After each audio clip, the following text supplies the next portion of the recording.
Christian Saint-Etienne, est-ce que les économistes refusent aujourd'hui de penser cette hypothèse-là que vient de décrire Emmanuel Todd en disant que les économistes n'y réfléchissaient pas? Bon, je vais dire tout de suite une phrase dont on comprendra qu'elle sera suivie de critiques. Il se trouve que je ne suis pas toujours fondamentalement contre ce que dit Emmanuel Todd, et par ailleurs, je le trouve dans beaucoup de ses analyses extrêmement pertinent. Sauf que là, il vient de mélanger trois choses qui donnent l'illusion d'une analyse, mais qui en réalité entraînent une confusion totale. Il a dit la crise est provoquée par le libre-échange. C'est totalement faux. La crise est provoquée par un dérèglement massif du système financier américain, c'est-à-dire un défaut de régulation totale du fonctionnement de ce système aux États-Unis et en Angleterre, qui a foutu la merde dans le système mondial.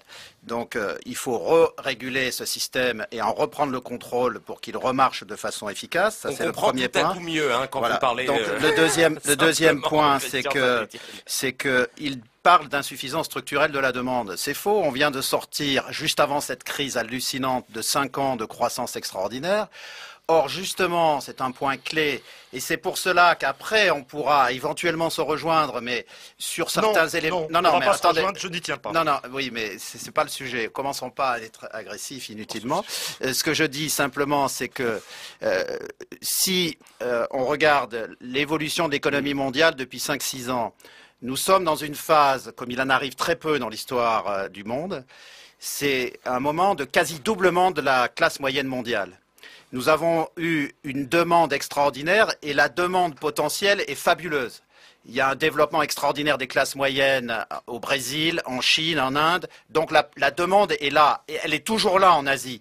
Le problème, c'est que vous avez par exemple le gouvernement chinois qui n'a pas été capable de mettre en place un système de protection sociale qui fait que les Chinois économisent comme des malades plutôt que de consommer. Donc ça, c'est pas un problème de libre-échange, c'est un problème de politique interne du gouvernement chinois. Mais est-ce qu'on viendra au nouveau protectionnisme? Donc on ne peut pas dire que la crise est provoquée par le libre-échange. La crise est provoquée soit par l'effondrement d'un système financier américain mal régulé, soit par une insuffisance de politique interne en Chine. Je m'excuse. On parle d'analyse économique. Et un économiste sérieux ne devrait pas si longtemps après la mort de Keynes et si longtemps après la publication de la théorie générale de Keynes, considérer que la question de la demande est un problème secondaire. C'est le véritable sur le libre-échange. C'est le véritable mystère. Il y a une demande fabuleuse. Mais arrêtez de dire il y a une demande, il y a une demande. Les gens disaient ça aussi au milieu de la crise de 1929 et c'est pour ça que Keynes a écrit. Non, la crise de 29 le n'a rien vrai à voir avec mystère, celle dans il y a laquelle on est. un mystère de ce que Jean-Luc Gréau appelle dans son dernier excellent bouquin la trahison des économistes. Comment est-ce que des économistes, on est de la même génération, j'ai regardé dans Wikipédia, on est tous les deux de 1951. Donc on a dû apprendre l'économie. Voilà au moins un point sur lequel vous vous retrouvez. Oui, la solidarité d'âge, et quand on sera gâteux, on sera très copains.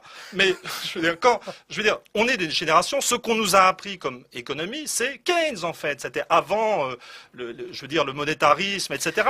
Donc la question, de l'insuffisance de la demande est la question économique fondamentale. On ne peut pas tourner ça. Alors, je voudrais quand même rapidement dire ce qu'un protectionnisme européen pourrait apporter. Si on se protège des échanges marchandises, des échanges, ce point-là, et puis on va continuer en débat, messieurs. Je voudrais parler d'un protectionnisme intelligent et coopératif.